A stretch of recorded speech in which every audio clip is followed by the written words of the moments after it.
магний водород деген бұл капсуланың ішіндегі зат қышқылға түсу керек та. Қышқылға түскен кезде бұл магний малатқа және водородқа айналады. Ал водород әлемдегі ең кішкентай молекула болған үшін ол әрбір клетканың ішіне кіре алады. Ал магний малат бұл жерде магнийдің тұзы органикалық та, оның сіңімділігі клеткаларға 99,9%. Енді біз ауаны жұтқанда біздің гемоглобиніміз оттегіні сіңіріп алады. Сөйтеді клеткаларды оттегімен қамтамасыз етеді. Сөйтіп біз ауаны шығарған кезде, выдыхать еткен кезде, вдох, выдыхать еткен кезде біз көмірсутегін шығарамыз ғой, углекислый газды сонда бізде барлық оттегілер углекислый газбен шықпайды екен. Одан кейін гемоглобинге сыймай қалған оттегілер өз ауада сондай Құдай солай жаратқан. Бізде ауада жаңағы оттегінің мөлшері өте көп екен, пассивті және активті деп бөлінеді. Ол ағзаға түскен кезде жаңағы гемоглобин сіңіріп алатындар, олар пассивті оттегі болады, ал ағзада гемоглобинге сыймай қалып қойған оттегілер, олар свободный радикал деп айтады, еркін радикалдар, оны болмаса оксид или тотық деп айтады.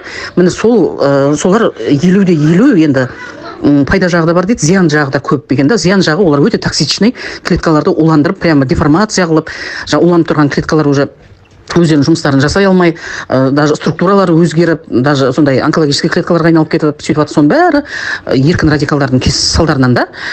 Одан кейін бұл еркін радикалдар сол клеткалық деңгейде клеткаларды разрушать еткеннен кейін клеткалар өздерінің жұмыстарын жасай алмай, содан біздер клеткадан тұрамыз ғой, мысалы, әрбір орган өзінің клеткалары бар, міне сөйтіп отырып уже ақау пайда бола бастайды да клеткаларда. Яғни біздің гомеостазымызға әсер етеді ол. Гомеостазымыз деген біздің қанымызды pH көрсеткіші, яғни ол қышқылдықтың мөлшері да, сілтімен қышқылдың мөлшерін көрсететін көрсеткішті pH деп айтады, оны гомеостаз деп айтады. Ол 7,5 болу керек, яғни 7 мен 8-дің арасында болу керек та. Средний сол 7,3 пен 7,5 болу керек негізінде.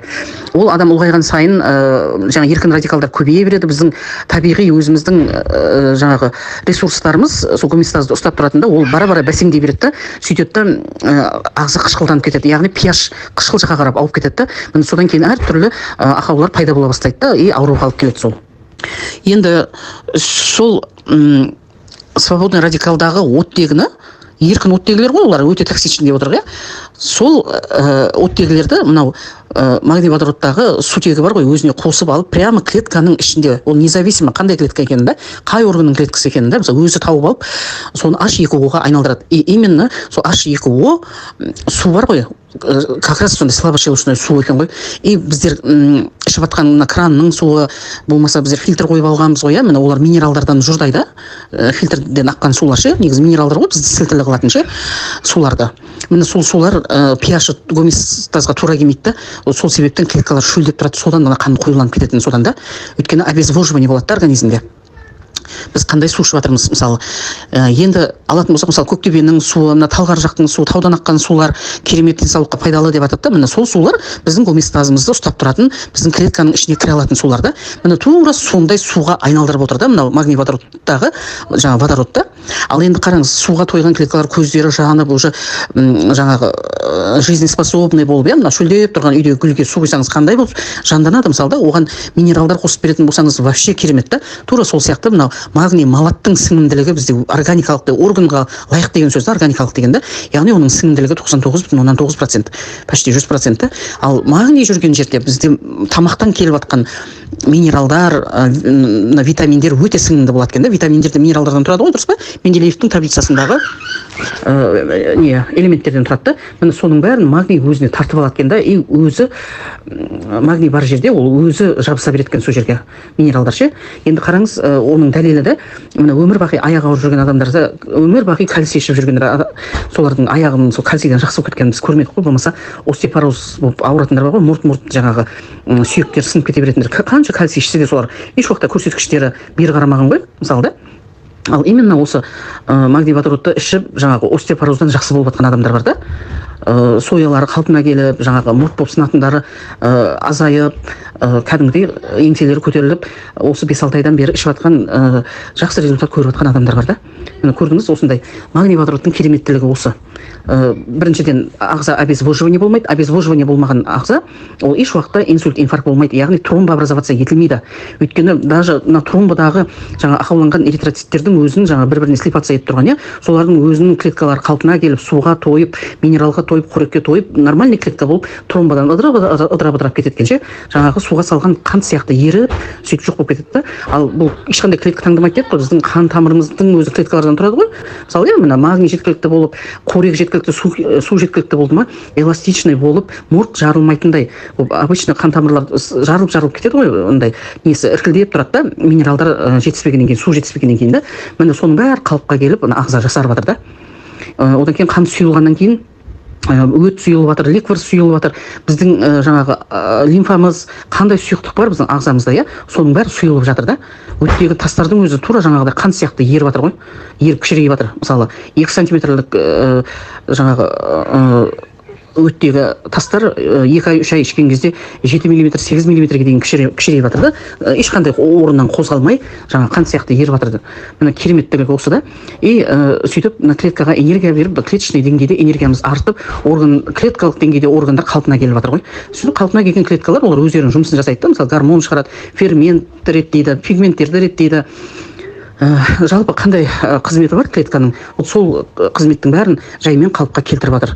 Сол себептен де мына сахардың түсіп жатқаны да содан да. Мысалы, ұйқы безінің өзі жаңа ұйқы безінде клетка лангерганса деген бар да, лангерганс клеткалары, солар инсулин шығаратын клеткалар да. Егер ол клеткалар өлетін болса, ол клеткалар уже инсулин шығара алмайды да, қалпына келмейді ғой.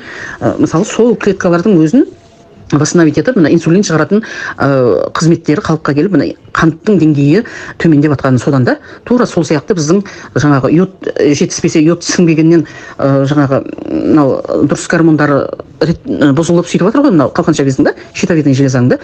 Міне ол да қалпына келіп жатқан жері бар да. Сөйте отырып ағза мощный детокс болып, мына тяжелый металдар ауадан, тамақтан келіп клеткаға қонып жатқан жаңағы еркін радикал деп айтып жатырмыз ғой.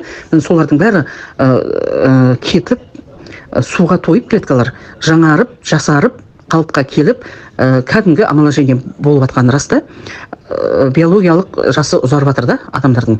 Енді артериальный давление болғанда, мысалы, давление қатты көтеріліп кеткенде не үшін ол қалыпты? Өйткені мына қан қоюланғаннан тромболар әртүрлі деңгейде, әр жерде қан тамырларымызда тромболар тұрып қалған ғой міне. Вот солар мысалы қатты қысыммен келген кезде тромбы үзіліп кетеді да, ол үзіліп мидың қан тамырына барып тұрып қалса, инсульт болады, жүрекке барса инфаркт болады, бүйрекке барса бүйрек солады, ары қарап, өйткені тромбы тұрып қалған екен, ары қарап питание, қан бармаған екен, питание жоқ та. Мүмкін питание жоқ болған екен, ол клеткалар уже өле бастайды да. Міне содан жаңағы жұмысы уже некроз болып, сол жері уже жұмыс жасамай, сонда жүректе де сондай, мысалы, ұйқы безде де сондай, аталық без, аналық безде де, бүйрек үсті безде де, мысалы, бәрі талақ, бәрі сондай, печенде сондай, мысалы да.